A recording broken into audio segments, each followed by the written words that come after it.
Assalomu alaykum. Arab shoirlari ichida eng hissiyotli shoir Ibn Rumiy deb aytiladi. Ya'ni inson kechinmalari, inson ichidagi hissiyotlarni eng yuqori shaklda ifodalagan shoir Ibn Rumiy hisoblanadi.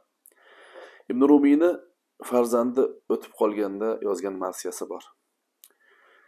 Bolasini yo'qotgan, farzandini yo'qotgan otalarni ichidan chiqadigan so'zlarni ajoyib hissiyot ila ifoda qilgan. Shuni avvalini o'qiymiz.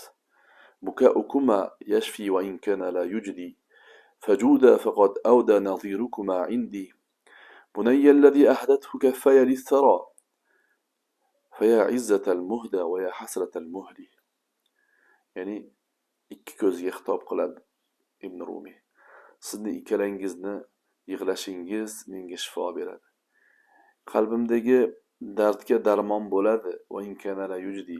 U bolamni qaytarishga foyda bermasa ham. Haqiqatda qancha ko'z yoshi o'tgan odamni qaytara olmaydi hayotga.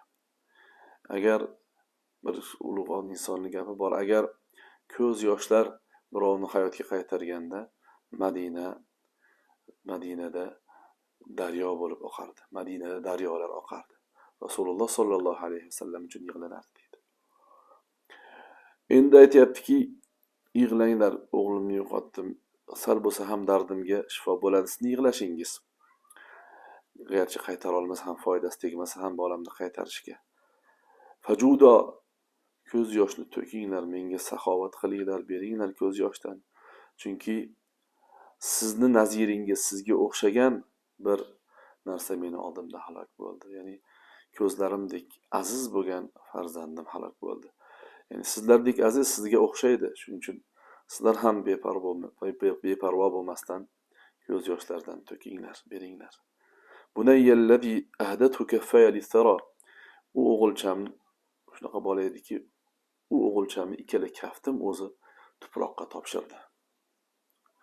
Topshirdi ham emas, bu yerda hadya qildi. Hadya qildi, sovg'ani ehtiyot qilib birovga berasiz, xursand bo'lsin deb. Men ham tuproqqa, mana bu ikkita qo'lim bolamni tuproqqa hadya qildi. Hadya qilinayotgan narsa qanchalik ham aziz, ya'ni hadya qilinganga qanchalik azizlik keldi, hadya qiluvchiga qanchalik hasrat deydi. Bolamni qabul qilib hadyaga qabul qilib olgan odamga bu azizlik, chunki bolam juda ham men uchun aziz edi. Menga esa berganim, topshirib olganim menga katta hasratlar keltirdi.